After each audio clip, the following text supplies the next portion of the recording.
பிரித்தானியாவில் பாடசாலைகளில் fish and chips, pizza மற்றும் இனிப்பு வகைகளுக்கு தடை விதித்து தொழிலாளர் கட்சி அரசாங்கம் கொண்டு வந்துள்ள புதிய விதிகள் பெரும் சர்ச்சையை ஏற்படுத்தியுள்ளன.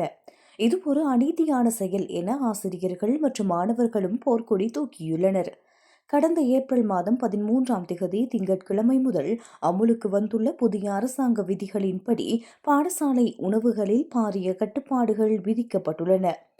ஃபிஷ் அண்ட் சிப்ஸ் மற்றும் அதிக எண்ணெயில் பொரிக்கப்பட்ட எந்த ஒரு உணவுக்கும் தடை விதிக்கப்பட்டுள்ளது.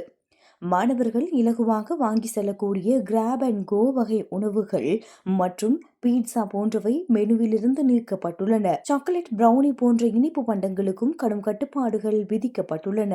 இந்த திட்டத்தை நானி ஸ்டேட் நடவடிக்கை என பாடசாலை அதிபர்கள் விமர்சித்து உள்ளனர். ஒரு 12 வயது மாணவன் சத்தான மதிய உணவை உண்ட பிறகு அவனுக்கு ஒரு சாக்லேட் பிரவுனி துண்டை கூட வழங்க மாட்டேன் என்று சொல்வது என்ன நியாயம்? இது மிகவும் முட்டாள்தனமானது என அவர் அதிருப்தி வெளியிட்டுள்ளார். பீட்சாவிற்கு தடை விதிப்பது மிகவும் அநீதியானது. இது எங்களுக்கு கவலை அளிக்கின்றது என 12 வயது மாணவன் ஒருவன் தெரிவித்துள்ளான்.